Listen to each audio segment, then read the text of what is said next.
What's up, everybody? I am Ryan Doyle. This is the Very Table, and today I am delighted to be sitting down with James, DM, with a day job, taking some time Oh, off from the day job to hang out with us on the internet today. yep. Appreciate it. Literally time off. Hey, everybody, use your PTO, public service announcement. Yeah. Don't. I am constantly got this thing that says you are almost out of time off, and I'm going, no, I can't take it off. It'll just be more work, when I come back. But got to relax. Got to find some time to just go do something other than just grind all day. Maybe play There's an an RPG with infinite some amount of friends. work. Yeah. Yes, yes, exactly, exactly. I mean, it kind of applies to dungeon masters too, out Yeah. there.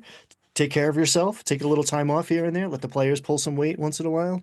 I'm a big fan of your approach to things. Well, what we should say, Thank DM with you. the day job is YouTube channel. You should go watch it. Links down below to all of the stuff that we talk about today. But James, you have a very like practical, might I say, working man approach to things. It's just like you dive into the problems. It's not very like abstract. Here's like the perfect way to Yeah. play. It's hey, here's something that you're gonna have to fix somehow. That's the idea. So a friend of mine, I watch all the YouTube videos. I love them. I watch a bunch of different creators, and I have a friend, his name is Justin. He wanted to play Dungeons and Dragons. Total person that should be playing Dungeons and Dragons. Loves the Marvel Cinematic Universe, loves Lord of the Rings, loves all the nerd sphere of stuff. Never played any RPGs at all. Now 40s, has kids. And so I said, come, just come over. I will play Dungeons and Dragons with you. I've done it for years. I'll just put together a one shot. Put together one shot. And then the next day he invited me to lunch at work. And he's like, okay, how do I DM? Mm, Um, got him. could you be more specific on your question? Like, I want a DM for my daughter. Uh, I don't even know where to start. So I started like explaining stuff to him, like, okay, well, you're gonna have a couple NPCs in this, and his next question was, why? Um, I don't know why we do it that way. So both for him and partially for myself of going, why do I do the things that I do in the way that I do them? Kind of going in and going, okay, here's why. For instance, I was talking to some other YouTuber friends and going, here's why I do voices at the table. You don't have to do them. You shouldn't have to do them, but it separates me, the person in the dungeon master and the friend, from the character.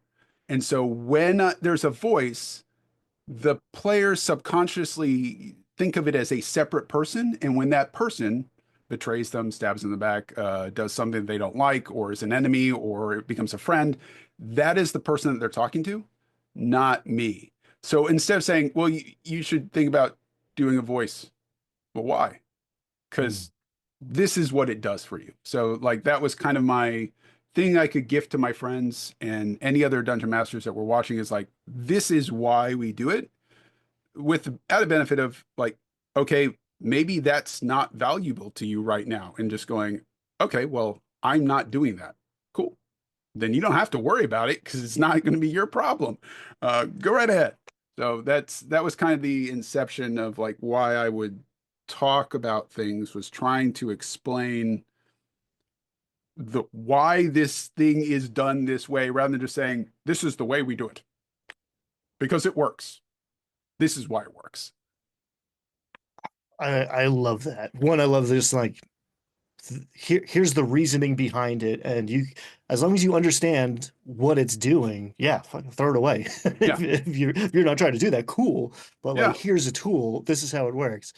And I love that because like there's it comes across.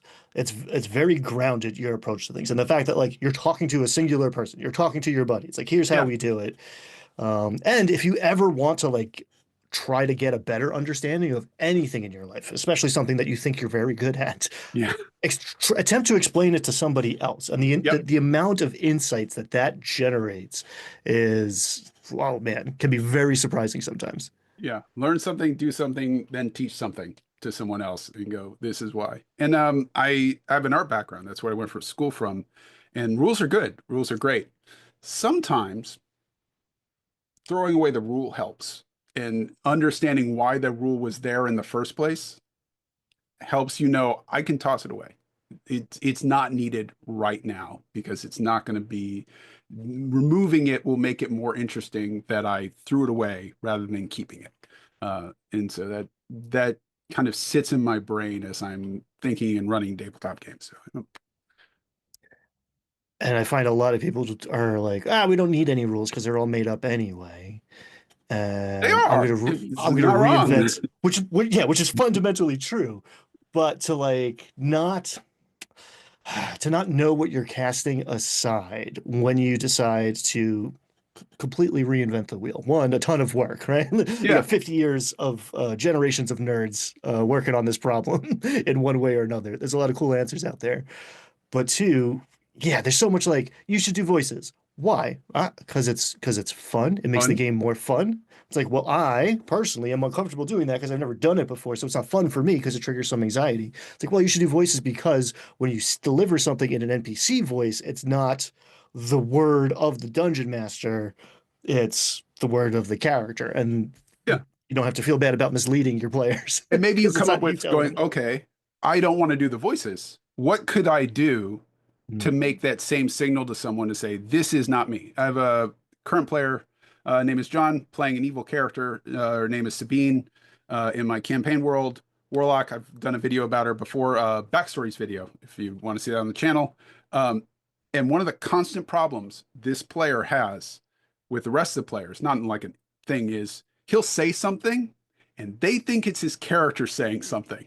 And it's like, no, they're if you did any sort of indication, raising your hand, doing something that said, this is my character saying this, so that they could separate that jokey, petty comment that you just made was you, John, not you, the character, when you and the character are not dissimilar in at least tone.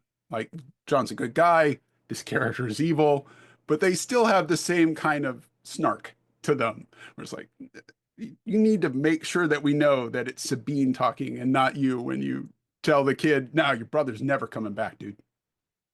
Why would you tell that a kid that?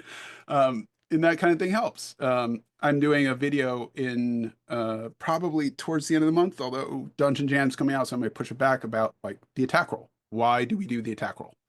Mm. What is the purpose of this thing? Because a lot of games are trying to get rid of it, and maybe they should. But like, why was it there in the first place?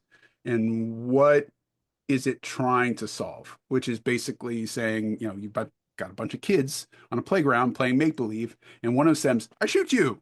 No, you didn't. I have bulletproof armor, and something is like, okay, we have a role to just simulate all of that. If you get rid of that, then now you have to have some other reason, and you know, kind of talking about why that's there. So yeah. I like delving in that in a way. I am that nerdy friend of yours that watches a movie and goes in and delves into, well, why did they do that decision? Why would they cut it that way? Or what was the message they were trying to do? Mm. And you're going, oh God, why can't you just watch the movie and just enjoy it? I can't do it. I can tell you why Alien is a good movie, and I can tell you why Aliens is also a good movie, and why they are different, what they're trying to accomplish, and what makes Aliens a way better movie than Aliens, what was it, 3, the next one that came out afterwards. And like, this is what made that better. So, I am that dorky friend. And that's like when you go to run Mothership, it's nice to know those It things, you know? is. It, it is cool to see through the code. There is some opportunity cost there to a degree of like, why can't you just enjoy it? It's like, oh, I can, as long as you can turn off that part of your brain, Yeah. right? Like, it doesn't always have to be high theater around the TTRPG table. Like, it No, can be beer and pretzels. Like, I feel like you hit that tone a lot, actually. You admit that. I Like, love beer and pretzels games, but you that's gotta like know what your audience is. There was a quote back in the height of the Marvel Cinematic Universe, where what is his name? Director of Godfather. Scorsese was like, Marvel is not cinema. Eh, okay, it's not Godfather, but it's not trying to be Godfather. It's mm, trying to be, have some popcorn, watch some explosions, and there's a storyline. least there used to be. And like that's the point. If that's what you go to Marvel movies for, then it absolutely is serving that point. And I love those Marvel movies up to like the end game. I also like Godfather. Right. There's a trap in like, okay, what's my favorite? What's the best thing ever? Right. And let's compare Yeah. everything I'm attempting to do as a beginner to that. Right. That way, madness, like that's the Mercer effect. Right. Yeah. But I mean, the counterpoint, right? Godfather's phenomenal. Godfather 2 is fantastic. The Marvel Cinematic Universe at its peak somehow managed to take what, seven different like starring character protagonists over the course of 20-ish movies, And weave them put all them together. all together in a satisfying way that landed and crushed, man. Like that, the 1-2 Yeah. punch of the Thanos arc is incredible, an incredible achievement. And like Godfather couldn't do it three times, and Marvel No, did it in 20 something. So, respect Scorsese, but it's a different thing. It's a it different is. genre. And like you got to respect. I'm always, especially in nerd hobbies, right? Like all this stuff, it used to be very like lowbrow, right? It was Yeah. like it was the dweeby Jewish guys, Yeah. making this stuff back in the day. And now it's like, I don't know, America's number one export. Yeah. It's taken Uh, over the world. and you got to know who your audience is in a like, look, if you're just hanging out with your friends after work and your friends have hard days at work, this is an escape mechanism for them to play a bit of a power fantasy, to just try to have some fun, blow off some steam in the way that you would in playing a video game like Diablo and just go, let's just maul through a bunch of demons. I just want to see a bunch of blood and guts fly. Then a beer and pretzels game is what you're aiming at, and that is really easy and it's a lot of fun to do. And you can just throw monsters at them. They are not going to care the reason why those monsters are there. They are not there for the story in that moment. And then other times, you'll sit down with those same players in a different environment, a different time. Maybe years have passed. Life has started to get better for them, and they're going, I do kind of want the Godfather of games. Um, Same players, different game played, and I don't know how I did this, but I got them so involved in the politics of the world that at a certain moment of gaming, one of the players stood up and started shouting at another player, "This is my throne. I will be king, and you're not going to stop me." And I'm just sitting there going, "Oh, oh, this is good. I have no idea how I did this. But like that, sometimes you want that. And then sometimes you got to go, are we all cool? We're going to be friends after this game, right? And we're aware that this throne is not actually something that you're going to sit on. It's like, no, no, we're all good. But like, you're stopping me from being king. And that's now become my goal. And sometimes they want that, and trying to figure out where your audience is as a dungeon master is and what you want to support, because you may not want to do that kind of like thing like, look, I'm not going to run a game where politics and we're going to end up on the throne. We're just going to kill a bunch of monsters in a cave, get some loot, leave, and that can be okay. That not just okay and that's fine. No, this is a good game to play. It's time with friends, sitting there having fun, and that is valuable. Even if you're not going to make some great narrative, this is the same kind of time with friends, online or offline. Like I play online and offline, and it is an excuse for me to be with my friends. And some of them want high drama, and some of them don't. Whatever's going to give us time together. I'm Amen. blathering on. Sorry. No, that was fantastic. End of show. We could stop right there, man. That All was right, bye. perfect. Yeah. See ya. I back to work. Yeah, I love that because I'm like the weird breed. Oftentimes there's an evolution, right? Like you bring in a new player, Yeah. the theater kid who watched, the six seasons of Critical Role before he showed up to the table is one thing, but like a lot of people are coming from a video game background. How do I make Yeah. a badass character? How do I do cool stuff? How do we curb stomp goblins? And eventually the shine goes off of that, and then they start exploring like the deeper levels of play. I get bored easily, and I just want different things.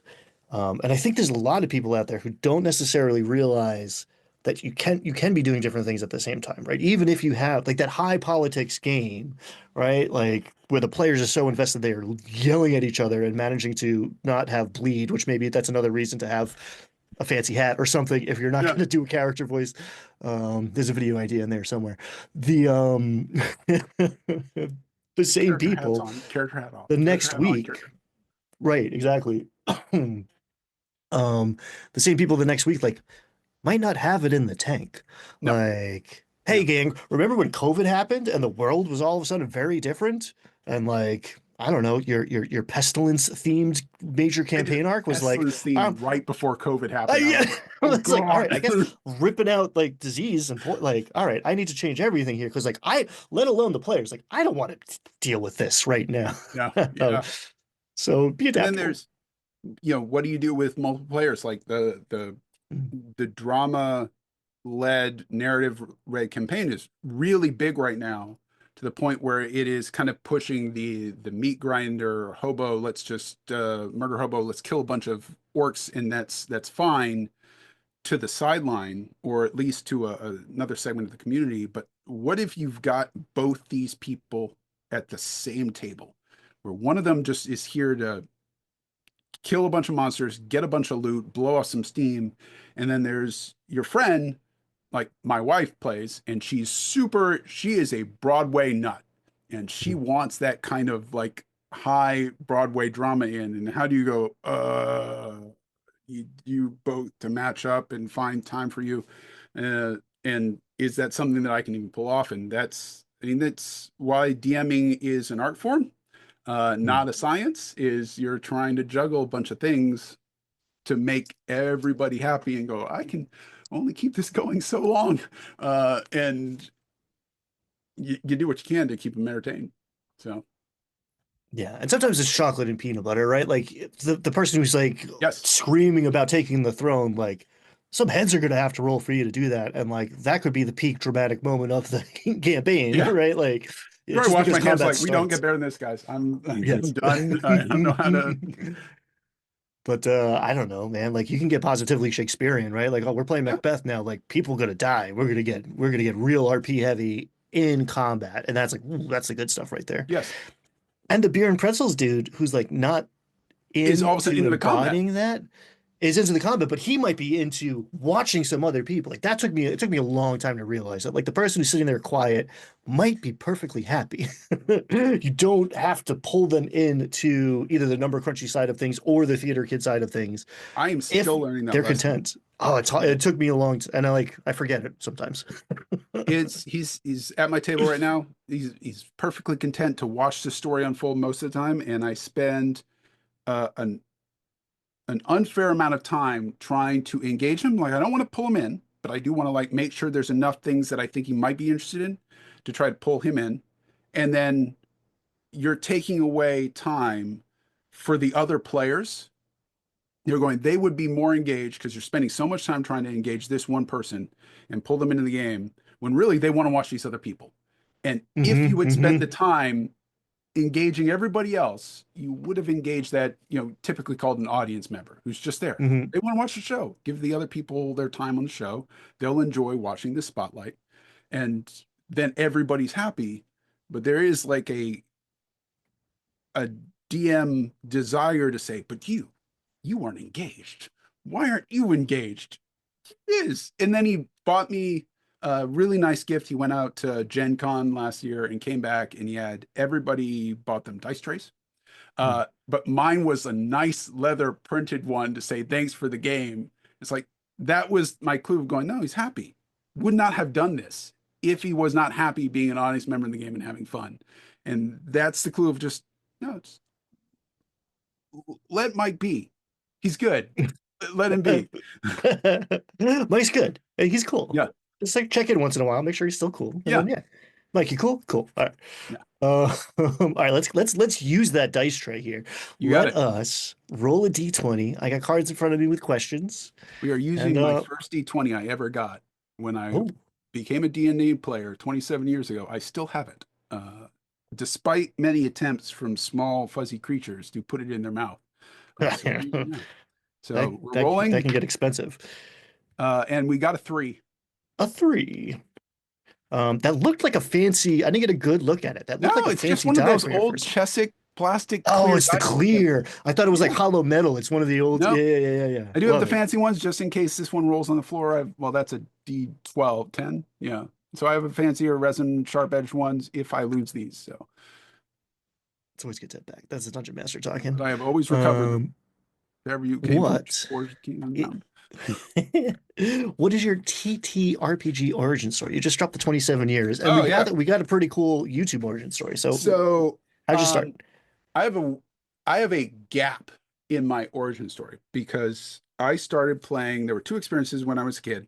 Um, D&D gone very wrong. One was because we were playing, must have been like 8 or 9. There is a Teenage Mutant Ninja Turtle role-playing game. This was when that first came out, and there are some weird things about that game. If you want to go look it up on Wikipedia, none of that stuff because we were like 8 years old. It was me and one other person, and you like picked proficiencies and like kitted your character out with like body armor, and you had a proficiency in hand-to-hand combat versus guns or ninja weapons or stuff.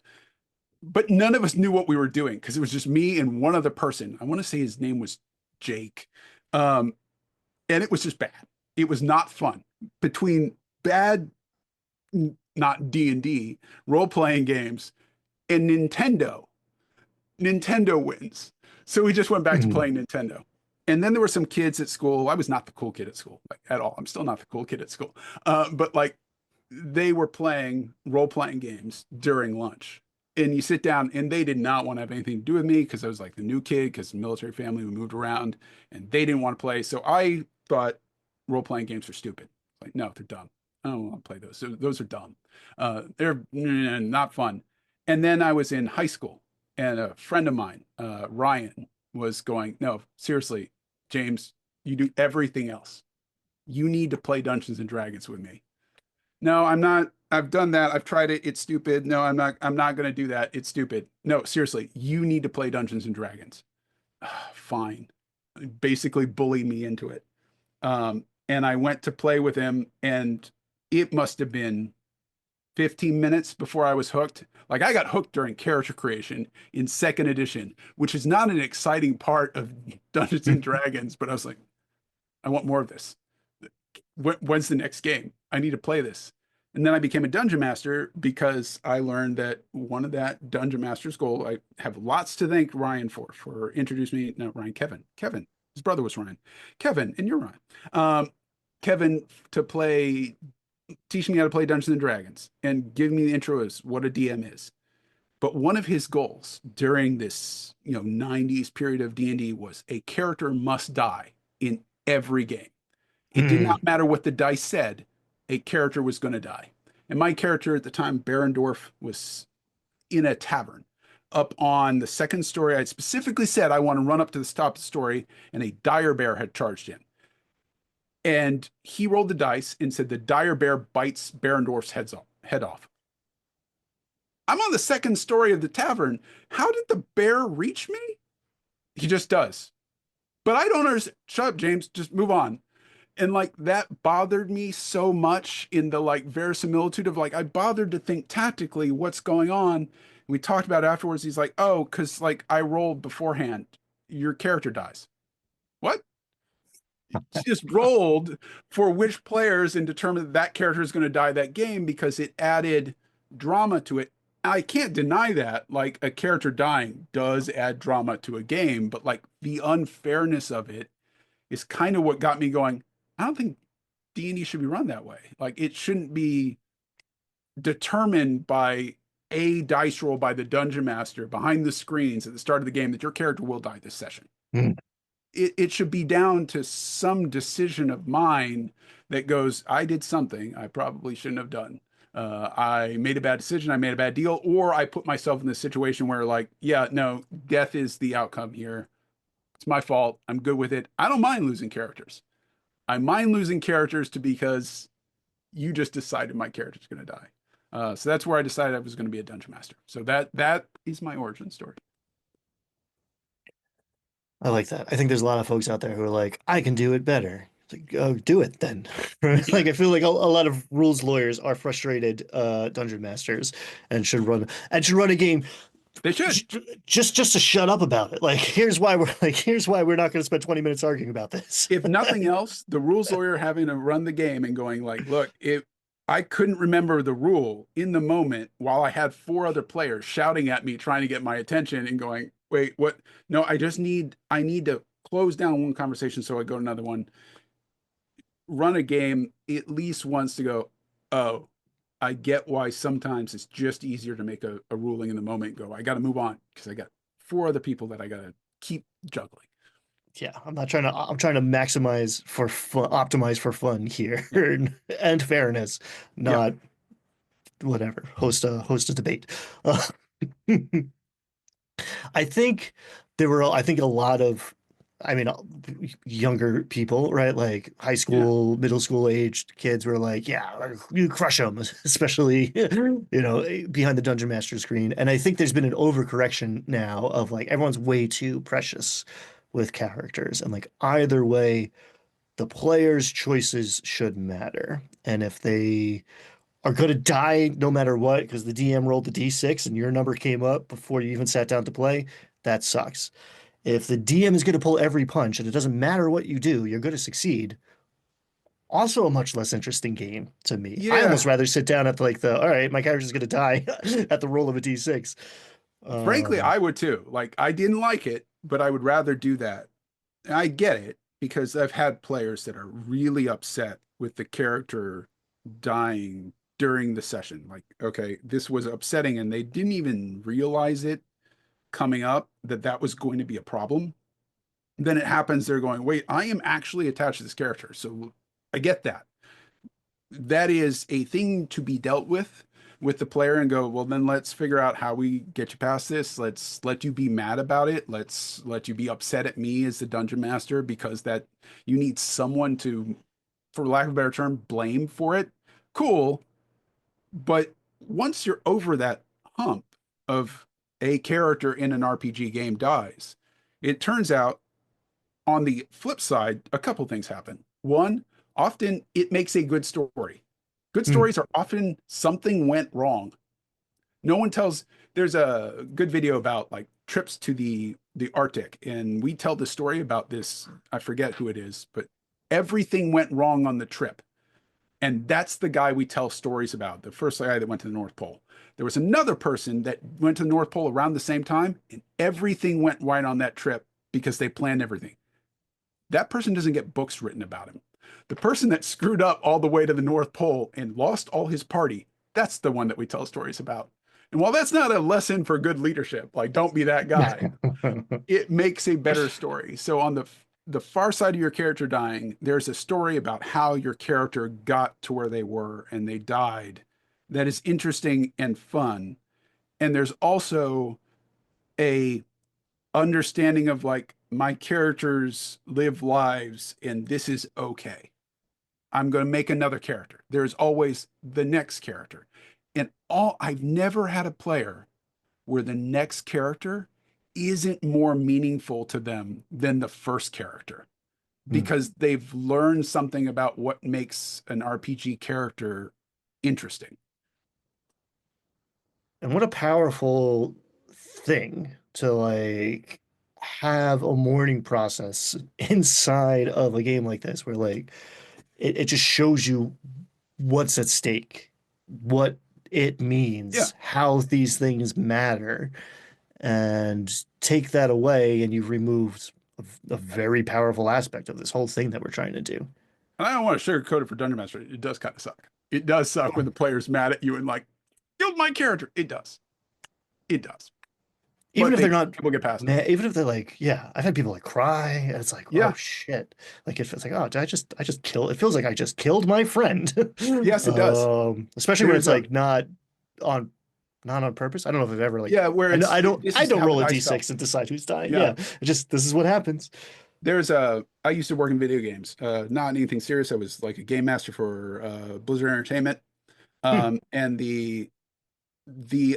there was a phrase that used to talk about where the passionate players that were online on the forums yelling and trolling um bemoaning the state of the game, those are the players that cared about the game. They really cared about, in this case, World of Warcraft. They loved it. And while that doesn't feel good, that you're sitting there with a player that is angry at you, in tears, frustrated, stone silence, I've had a player get up and walk out of the room because they were stressed out and just going, do do we need to go check on Vinny? What's going on? Like those are the ones that actually cared about the game. They will come back to it. It just it might take they're in some stage of the grieving process.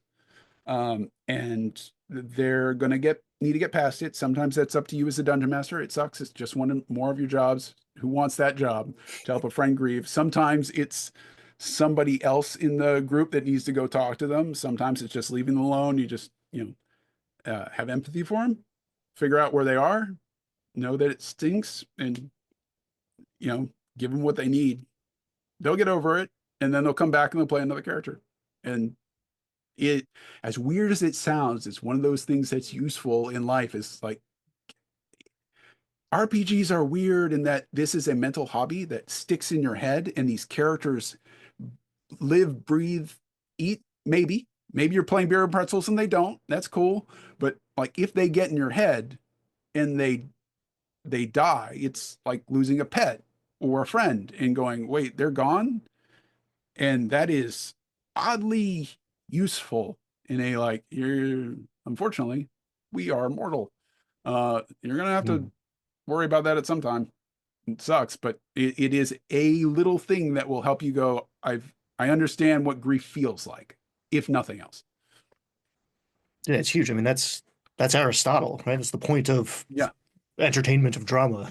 Yeah. It is like catharsis. Like what there's not a lot of opportunities to experience that in a low to zero stakes situation. Yeah. Grieving death usually is a little more complex and Yeah. complicated It is. than and his brother shows up, right? Like easy solutions here.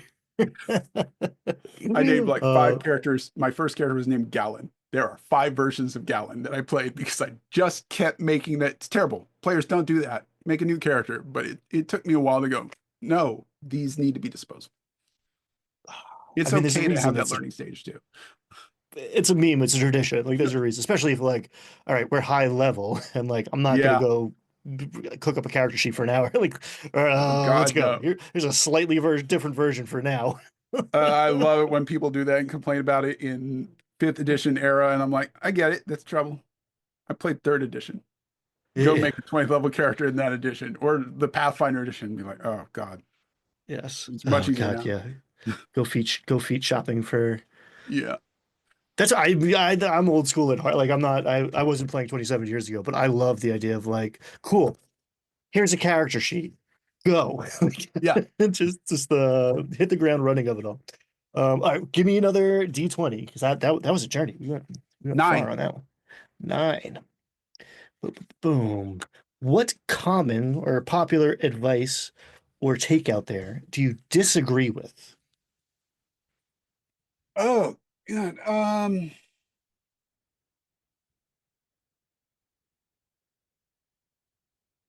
I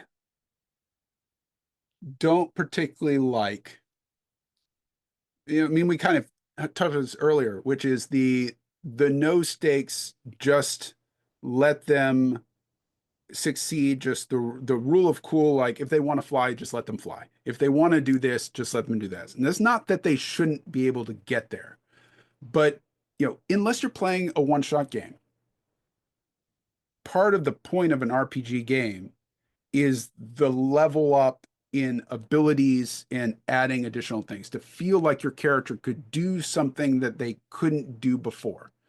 And if you just give them those powers, those abilities, those answers to problems, then when they earn that answer to the problem later, it's not going to carry the same weight. RPGs have this odd thing where I usually compare it to martial arts. It's not, we ideally we think we work like this in life, and we do to an extent. You learn addition, excuse me, then you learn subtraction, then you learn multiplication, then you learn division. Sorry for anyone that hates math. Anyone that's got fear of numbers, I apologize. We do learn like that, but those feel insubstantial to people. Whereas if you ever learn, I don't learn martial arts. I took karate for like 1 year and quit. If you learn martial arts, you get additional belts. You gain advantages. You will learn to do better than you did before in a very physical, real way that you can feel the changes. And that is what your role playing characters are functionally doing. They are getting better in a way that, yeah, I fought a wolf and then I think it's a warg and then a winter wolf or dire wolf. I forget what the order is of the challenge rating, but functionally they are fighting, but they're fighting a bigger, better wolf every time they level up. And that is the point of leveling up in an RPG. If you give them all those abilities front loaded, you are stealing that feeling of progression from the players. But that does kind of assume that they're going to play for more than one session. Dungeons and Dragons typically collapses a lot of the powers. Other systems don't, where they're stretched out, like Pathfinder or some of the other editions, where, yeah, you would have to be all the way to 20th level if you're going to get all those powers. So, know how long your campaign is. And don't be afraid to give them powers, but like make sure that they feel like I am better today than I was yesterday. I love that answer because it feels important, right? Like, so rule of cool, all right, if you have constructed Icarus's wings, right? You got feathers and you bought wax and you spent hours constructing this thing and like you sell me on it, like, all right, Yeah. cool. I'll at least let you roll dice about it. But if you want Yeah. to fly, like, no, you gotta, like, yeah, you can do that at like level 14 or whatever, whenever that comes online for you. I'm a huge advocate. Like, I start my games at one. Like, Yeah. I Same. love that feeling of progression. There's a lot of advice out there. Start at three, start at five. That's when you don't even have a subclass yet. You don't even have second level spells yet. It's like, yeah, that's the point, That's right? the Like you point. Yeah. you dropped Dungeon Jam, which is coming up and is closer to you, dear viewer, than us right now because you're in the future as far as we're concerned. But my 5 room dungeon, little peek behind the curtain, is like essentially a forced level zero. Like you wake up, you're in jail. Oh, cool. What can you do? Yeah, you don't have armor or weapons or spell focus. Yeah. Cool. Now, how do you Solve problem problems through solve? cleverness. Yeah. Which is I love doing that kind of stuff because it really gets Dungeons and Dragons doesn't typically do it. They load all the powers on the characters, which is a way to do it. It's valid, but it does mean that the player never thinks in terms of a character that is trying to solve the world through cleverness in a almost spy. This is going to date me, MacGyver kind of way, where they Mhm. could go in and go like, what things could I get from this environment to tool together some sort of an answer, which not every player is going to do that. If you put that on some players, they're just going to stare at you just going. But some players will really dig in and go, yes, this is what I want. I want to like figure out and tool together an answer. And they can do that, even with magic. You give them some weird magic abilities that are things like the magic mouth. Uh, I've had a player solve magic mouth or solve an ambush by casting magic mouth on a statue and programming it to basically go off in a few minutes, then running around a room around the corner. There's 2 doors here. They're going to run around the corner. And when the magic mouth goes off, the ogre leaves the room to check the magic mouth so they can go in the room and get around the ogre encounter without ever having to fight the ogre.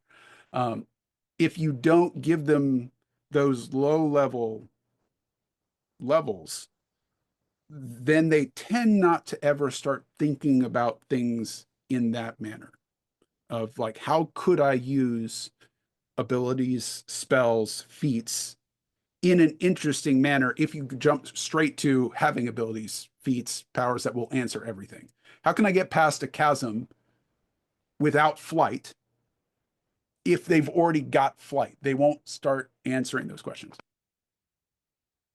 And I find it is so much more immersive. And maybe this is my Yeah. own personal bias, but it's like it's easier for me to relate to the schlub Yeah. who's trying to MacGyver together a prison break than the godlike, son of a deity who can fly. It's easier for me to put myself in those shoes.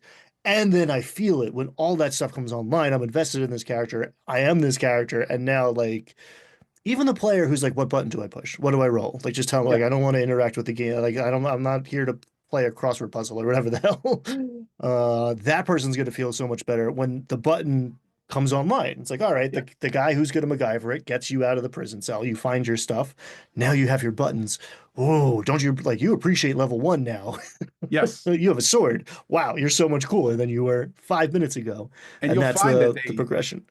turn back like as they go up to like level when they're playing level one, they miss all those powers. So they get up to level 10 and then they miss combat being fast. So they'll go back to level one and they'll get all those powers. And it has this Yes. wonderful cycle of keeping players playing Dungeons and Dragons or Pathfinder, any RPG. I got lots of them there. I consider Dungeons and Dragons the Kleenex of, not in a bad way, of TTRPGs. Kleenex is a name brand, but it means the thing that you blow your nose into. Sorry, wizards, but there you go. No, I am with you on that. And I think that was less argued about pre the OGL nonsense. And I think that's eventually we'll get there again. But like, Yeah, yeah, I very recently have started to not clarify every time I say D&D, it doesn't mean the Wizards of the Coast yeah. sanctified 5.5e version. Like it's all fucking it's all D&D at the end of the I day. prefaced a video with that just to make sure that was clear, and I feel like I need to do it every time. It's going, when I say D&D, I mean fantasy tabletop role-playing game of some manner where you're playing dwarves, elves, and And yeah, then the person on the other end of that conversation, like yelling at you in the comments, is like, check the front of your book. Does it say it's some SRD? Like it yeah, is D&D. yeah, It's like the DNA. It's the cultural, inheritor of all of this. It's cool, man. It's just a game. yeah. Relax, guys. And plus, the It's name sounds really cool to just say D&D. It's a nice. It has, what is that thing where the two words have the same beginning? Whatever it is, like that. It feels cool. It's way better than some other systems where it's like I don't like saying their name. Why? Not because the system's not good. The name just doesn't roll off the tongue the yeah. same way as Dungeons Uh, and Dragons. alliteration and an There we go. ampersand. Like, come on. Yeah. It's hard to beat. And like I wonder if he had other RP. names and he had to workshop that with, Gygax and Arneson and going like, what should we call this game? Or if that was just, we're going to call it Dungeons and Dragons. Is there better? No, that's it. We nailed it out of the park. That's Like, that's the one. That's the yeah. I would love to see like that. I guess they wouldn't have a whiteboard, like a chalkboard, or like it was probably like a yellow legal pad or something, yeah. right? Like, just like all of the Halflings and possibilities. holes. And now we're not going to Ooh, call it nope, that. nope, nope. Wizards. Well, it would have been hobbits and holes because that's before they Yeah. got sued. Yeah. Halflings and holes sounds way dirtier than hobbits and holes. Yeah. And that's why you can't use it. You What got to is? go, no, Yeah, I'm hobbits and holes sounds better. Okay, we got it. Move on. yeah. Let's do. Roll a d20. I feel dirty. I don't know why. I did nine already, didn't I? Wasn't that just this Uh, one? yeah. Did you get nine again? I got a lightning Yeah. round if you doubled. Oh, let's do lightning round. Yeah, everyone loves I lightning watched the round. channel. I haven't seen a lightning round in a while, so let's go. Do you fudge? Levels 1 to 3, yes. Oh, good answer. Good answer. I haven't gotten that before. Yeah, valid. What is your favorite die size? And I mean like increment. D4, 6, 8, 10, 12. What's your favorite D20. D20? It's literally the D20. reason that I have problems picking up Colville's game. I want to love it, but like I love D20s. I like them. They're so cool. It almost feels like if you're not running a D20 based system, you're like you have to earn it now. Like Yeah. like you're almost doing it just to be different, which like I'm fine with in general. Like I'll make decisions like that sometimes, but like you really gotta that's not enough of a reason. Yeah. Do you run published or homebrew? Mostly homebrew. I've run some published games, and sometimes I will take a published game and then I will heavily adapt it. Usually, like going, I need map enemy, they traps. Thank you. Taking that like Mm, Wizards of Wines. I stole that map mm, for a current game and just said, "Thank you, Curse of Strahd. I needed a winery. I'm just going to port this over here and take it out." But usually, even if I do homebrew, it is I can't just run the straight game. I can't just even Curse of Strahd, I went in and was like, I'm going to hack this up because it's just not going to work for me. And the players have no idea what I've added and don't add, and they think that that campaign was awesome. And I'm like, it is. It's a good one, but you definitely need to add a lot of your own style on top of it, which is what you're supposed to do. No, Right. Yeah, I think it's a trick question, and like I guess I knew that writing that down, but it's no, but it's a good definitely question. I like it. All right, it's what's D and D is Lego bricks. it is? Mix and match them. Did you mess with encumbrance? Uh, Not anymore. I want to do it again. I've had, attempts at it. I really like the Pathfinder system of like they've got bulk systems. I've Mm, seen some hmm systems where it's like, the D&D Tetris, not D&D, the Diablo Tetris grid of like for anyone that didn't play Diablo 2, there were inventory slots, items took up different shape slots. And you have this Tetris grid of stuff. I kind of like that. But my current players are not the players that are going to strip the gold from the walls of like a gold plated room. They're not those players. I have played with those people, and that's where I go back to okay, we got to care about you guys. If you want to do this, I'm game for you to sit here for 5 hours and have your dwarf peeling the gold off the wall. Then you're carrying the weight of gold. We're going to do that. So, I'm gonna not, let you guys. I'm gonna let you do this, but if you do, I'm gonna make you do math about it. yeah. So your choice. And I will roll random encounters and go, by all means, you can peel the gold off the wall. I'm going to roll a random encounter and we will see if that happens or not. But you cannot sit in a dungeon strip mining without some sort of consequences. That includes how you're going to carry that when you leave. You want to carry the statue. What's that statue on the front of like the old D&D thing with the two gem eyes? Hmm You want to carry that. Okay, sure.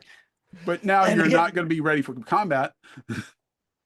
valid way to play. Like you show up with a couple donkeys and a cart and Tensor's floating disc. Like cool, man. Like I'm here for that Go to game. town. Like get the gold back to town is an adventure. Like I will play Yeah, that game, but I'm not just gonna hand wave it for you. yeah. What is your favorite class? Paladin. Hmm. Favorite species, race, lineage, ancestry, Orc. however you want to. I am a Orc big fan of Pally. the orc. The orc paladin has its built-in. Like right now, I'm playing a halfling paladin, but I feel like he's secretly I'm trying to play an orc. And they're eventually going to go. Your halfling is suspiciously like your orcs, James.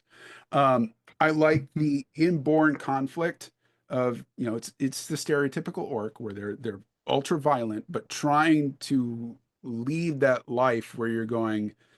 I don't want to be someone that's violent or doesn't just use violence as the first answer.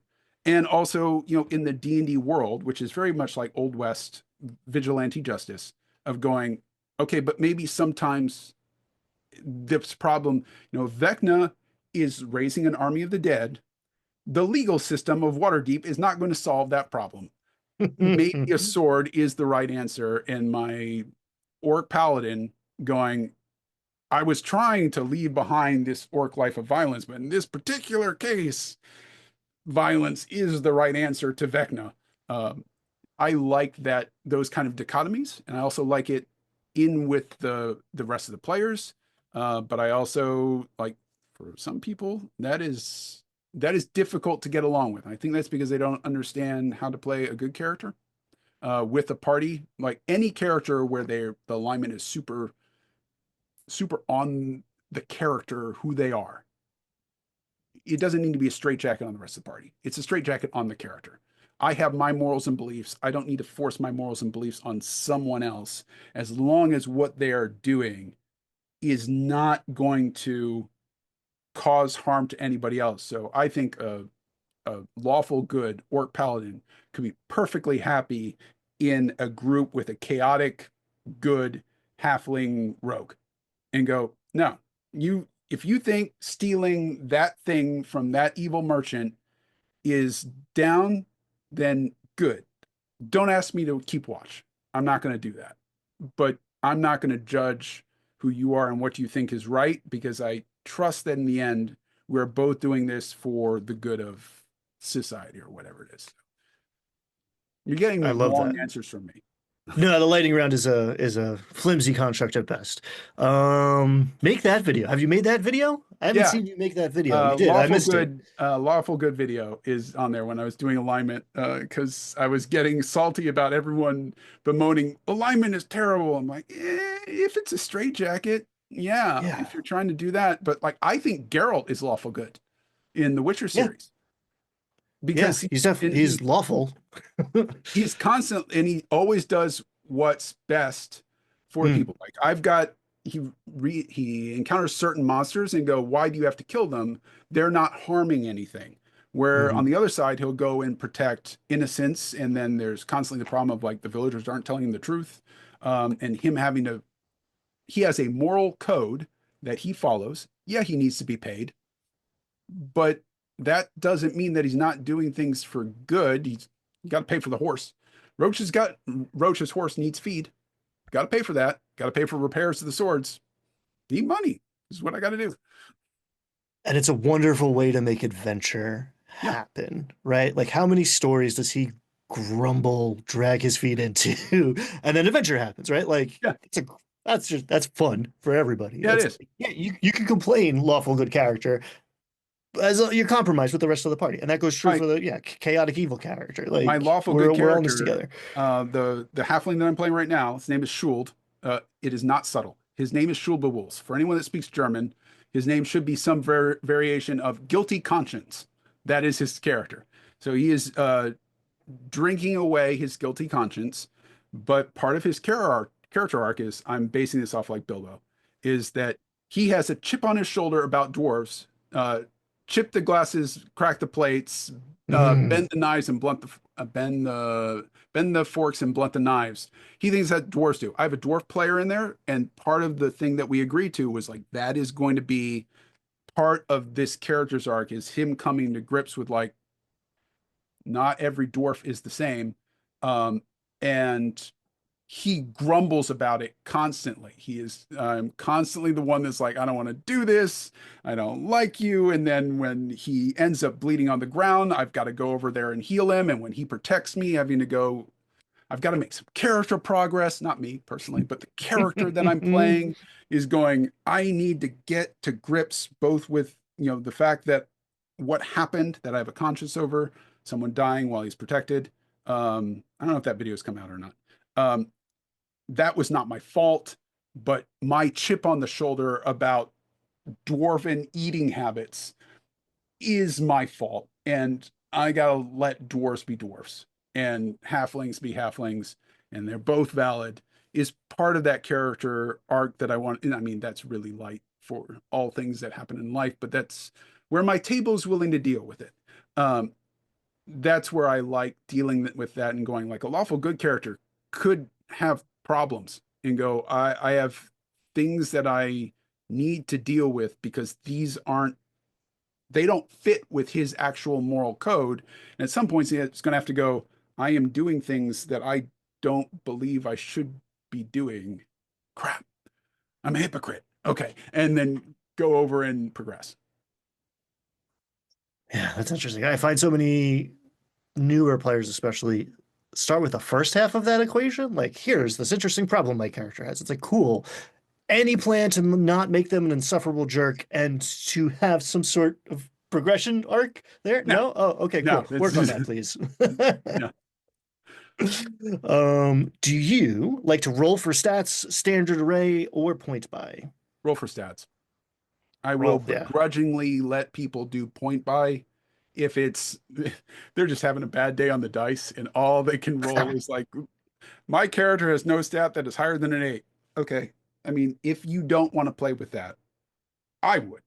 But I totally get going, no, I do not want to play this character that has no strength, is a klutz, doesn't understand what's going on in the world, has no ability to learn, and is completely unlikable. Okay, cool. Go ahead and do point buy. You'll at least be average around other characters. But I like the characters that end up being really good at something, um, astronomically good at it, but like really bad at other things where they're like, I've played a character with like a 6 wisdom and completely oblivious to everything that's going on and not understanding the situation.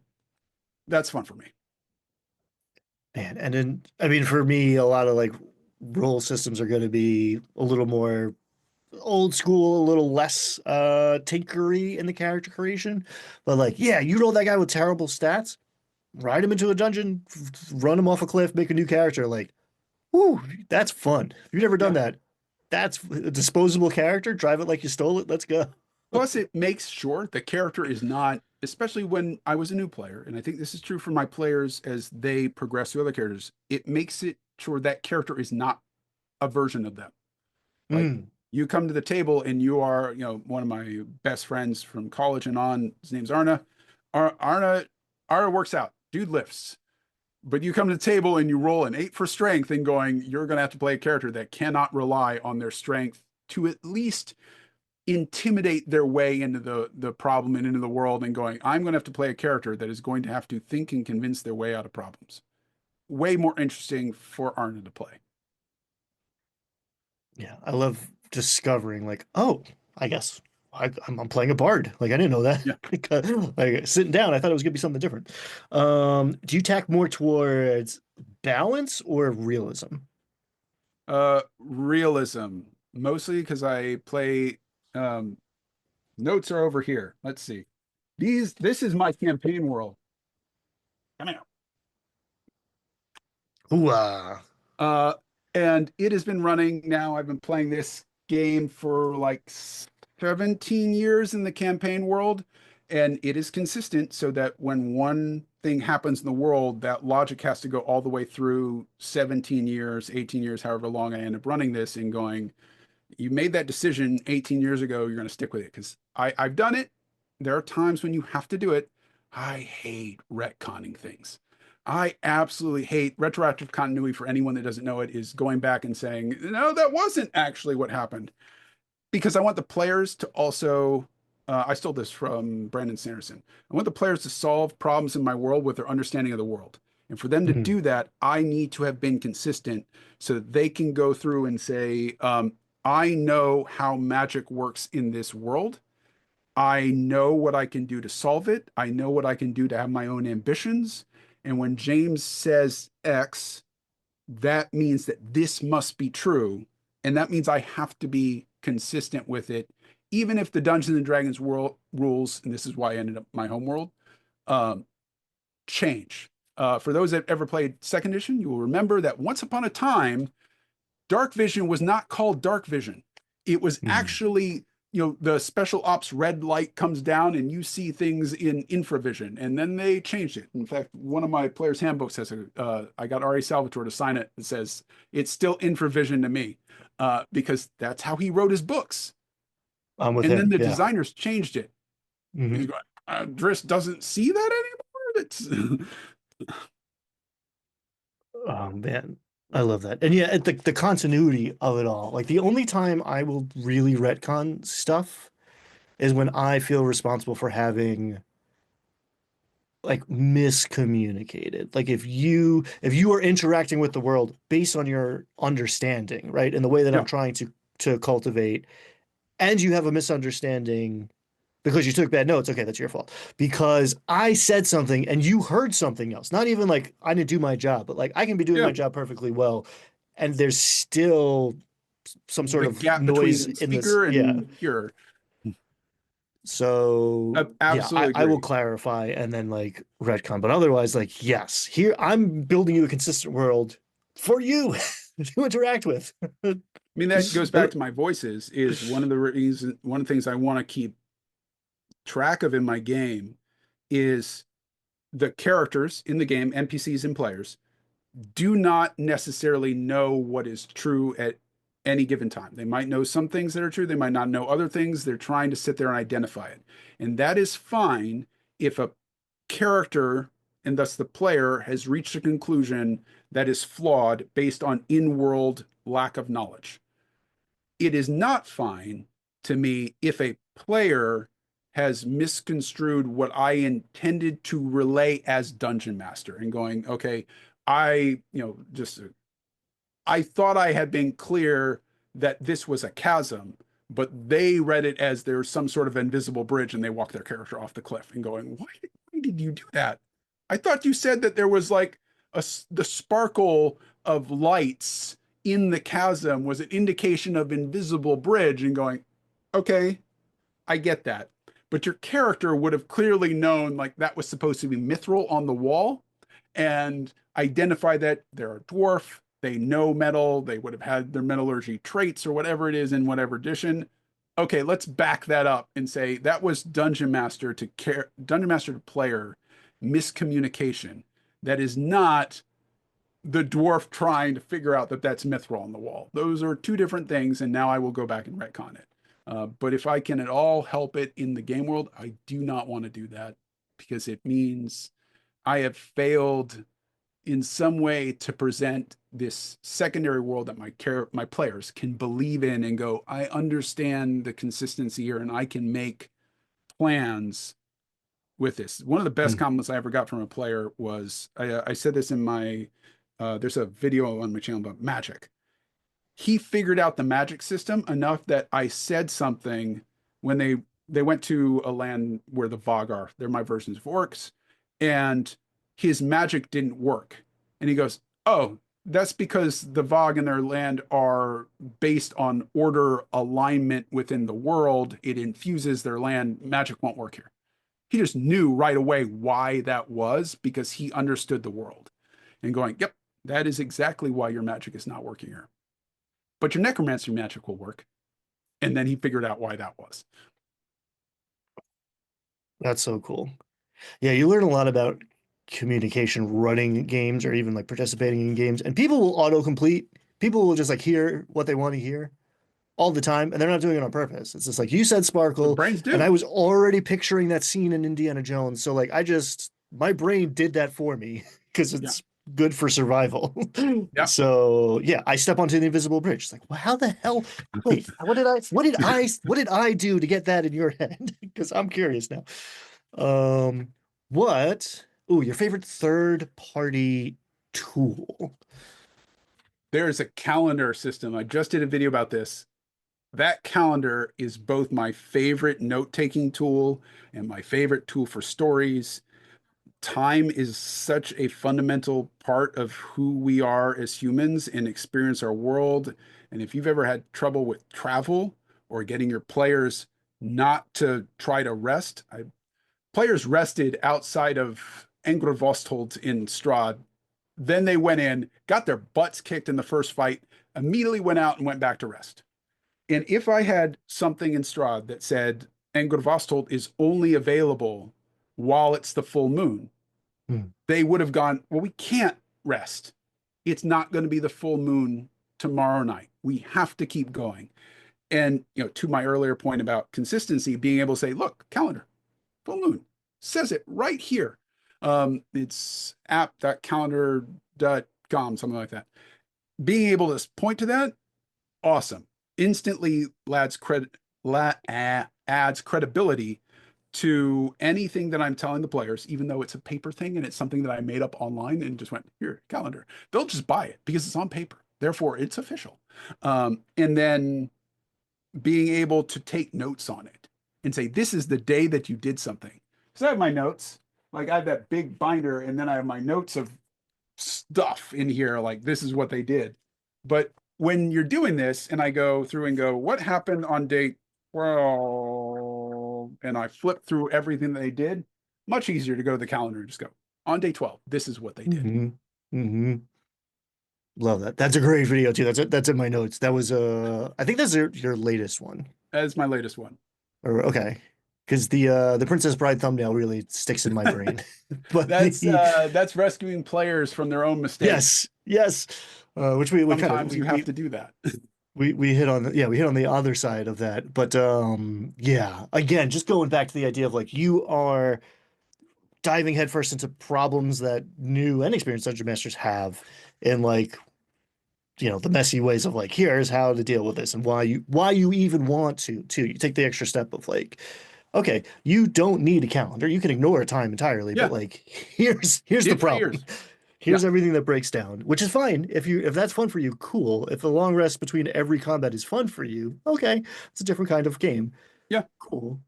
But If you here's don't want that, yeah, here's an answer for that.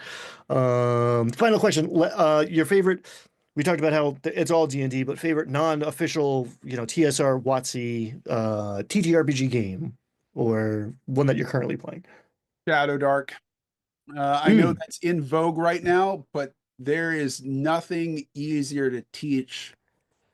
Uh, sorry, Kelsey. The art style is fantastic. It is not I'm an art major. That's what I did. And I can tell you why art is good and why art is bad. And I can look at something like Van Gogh and say that's fantastic, but I don't like Van Gogh. In the same vein, I do not like the art style for Shadow Dark. Personally, it is fantastic. It is well done. I don't like it. But the game system, amazing for going, hey, folks, we're going to play a TTRPG tonight with a bunch of people that have never played before. Sit down. You'll understand it in 5 minutes. You only need the one page of your character. I can photocopy and say, here is your character. This is how they work. And they will understand it. And they don't have to pick feats. They don't have to pick any skills. They don't have to go look at backgrounds. They don't have to go really look at, well, they do have to look at species, but it's easy. It's quick. It gets them into it. And then I can kind of go, are you the group? Let's say I want to continue that really wants a lot of crunch, then I can throw down something like Pathfinder and say, we're going to play Pathfinder. We're the group that wants a little bit more crunch. Okay, we'll maybe play fifth edition.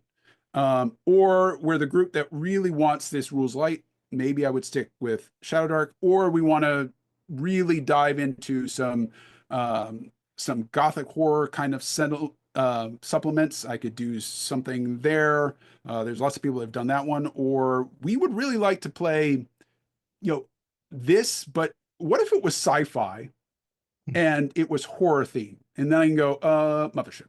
You want to play Mothership. Let's go play Mothership. And do that kind of thing. But this is enough to get them just playing an RPG and going, oh, that's why this is fun. I got it. Let's go. So fantastic design for that. Incredible. I really respect, and I am calling out to the internet now that like, hey, James did a thing that we can do. You can be like, this isn't for me. However, I recognize that it is really good for some very specific reasons. Like, I don't love this art style, but it is fantastic. It is a level of nuance rarely achieved on YouTube.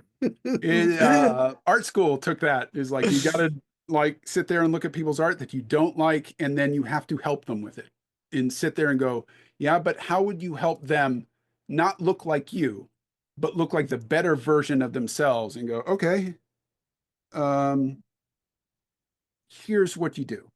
Um, and that is not a thing that is natural to people. That's why they go, I don't know, I don't know art, but I know what I like.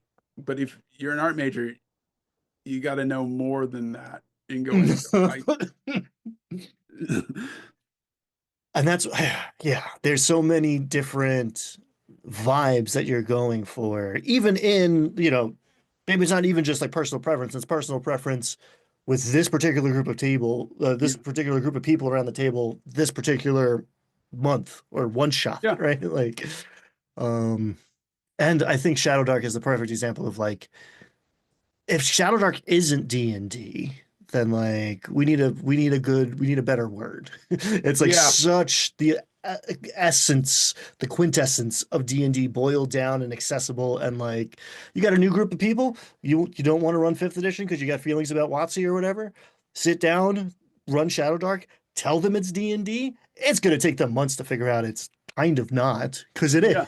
And is. internet, that's why fantasy tabletop role-playing games is not the thing that we can say to them. Like, that is too long a moniker to say fantasy tabletop role-playing game. Would you like to sit down and play a fantasy tabletop role-playing game tonight? Hey, would you like to play D&D tonight? Yeah, yeah. Doesn't have to Let's be play. My D&D. my buddy Jim is I don't know if he probably stole it from somewhere because that's how this everything works, but Yep. he's turned TTRPG into Tater Pig. And I was like, that's closer. That's a lot closer. Yeah. I want to like eat like that's like an appetizer. Maybe it's not a game, but like It definitely describes my game where we sit down and go, we're going to play tabletop role-playing games, and there's going to be potato chips. And yes. they're there, and they're there. That's what we're doing right now. What do you do on Wednesday? Let's come play some tater pigs. They're Yeah. salty, they're fried. It's good. It's great. It's a good. That's the right. It's like a level of It's crunch. We'll dial it in. that junk food, home food like vibe of let's just go somewhere comfortable and enjoy this for a moment. Oh, love it. All right, I'm hungry. I'm gonna end this one. Time to break. James, thank you very much for hanging out. Everybody, go check Of out course. DM with a day job. Links down below. Tell the fine folks at home what they're gonna find when they come looking for you. A bunch of D&D videos about world building, about running tabletop games, the things that I think about and play as I'm kind of figuring out how to entertain my players. It is always what I happen to be thinking about with my players and how I can better be a dungeon master for them. Love it. There's some great practical advice in there. Check it out if you enjoyed this. Thank you, everybody at home, for hanging out, watching, Thank you for having listening. me. Ah, absolutely, man. It was a blast. Let's do it again Yep, anytime. immediately. Yeah, a few minutes. Yeah. All right. Bye, everybody. Later.